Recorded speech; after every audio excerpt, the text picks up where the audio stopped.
Today we have a 2008 BC Rich Kerry King signature guitar.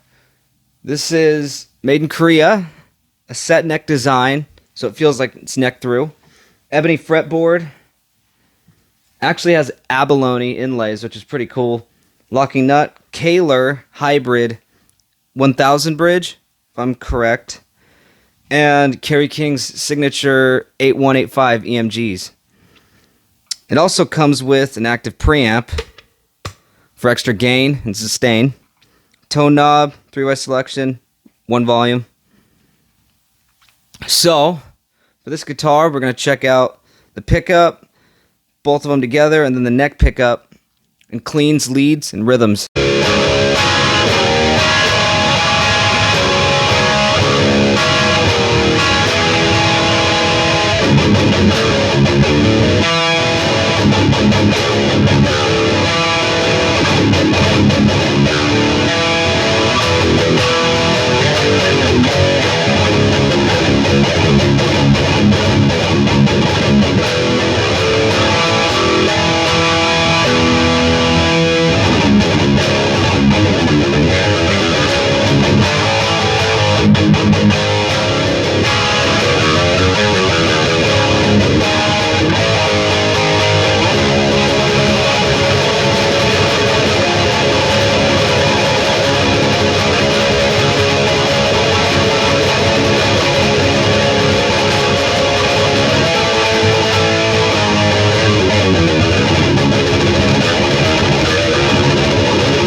So, this is a guitar that I've owned, I think, since 2008 in itself. So, pretty much the same year. This is an older guitar.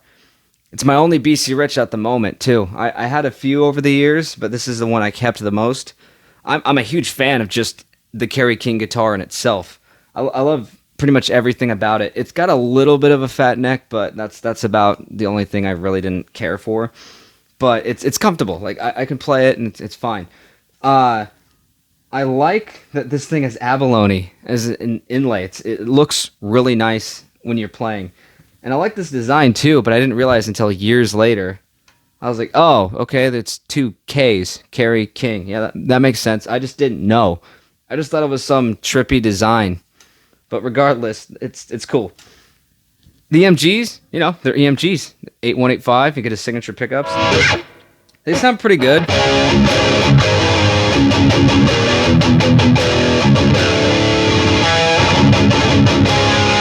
And I like that you also get that boost, so if you just want a little bit more. Yeah. Get that Slayer sound.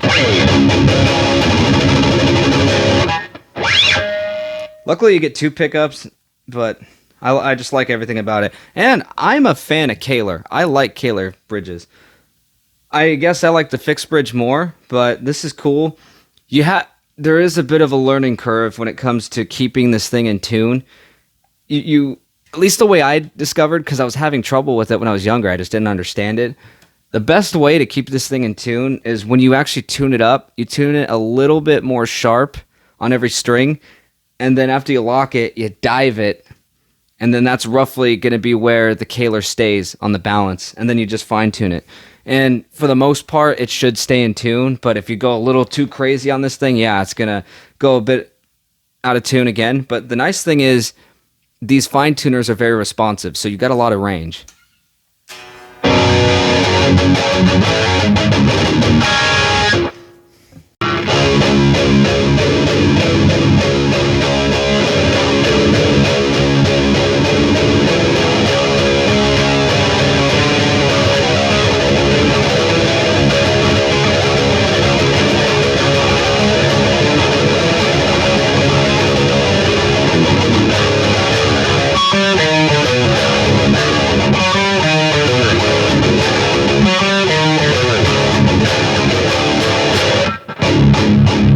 When I was young, this was one of the coolest guitars I've ever seen in my life. It was just the tribal, all of it. It's just, everything about this guitar is just metal.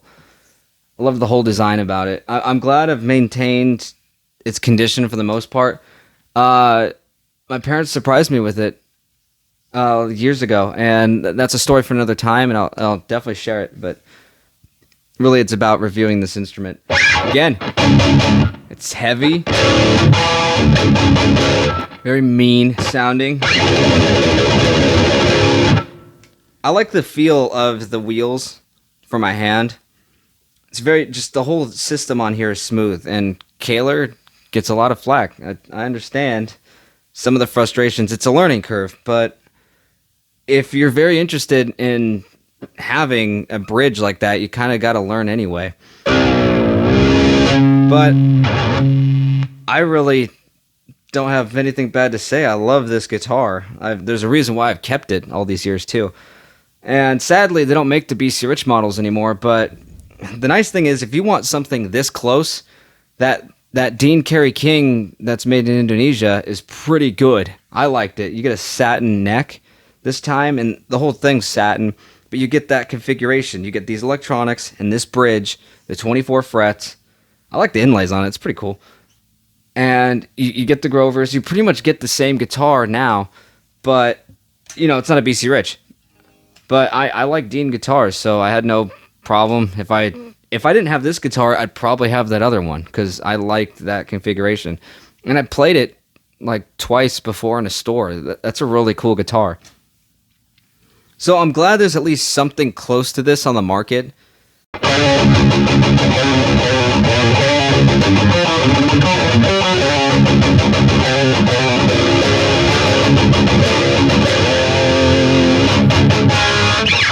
I also have this thing in D flat or C sharp, however you want to say it.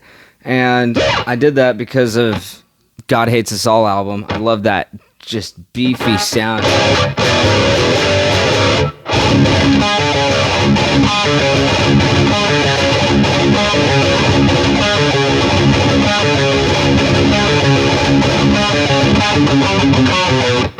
Yeah, so that whole album just wants to kick you in the teeth. So I love the tone of that.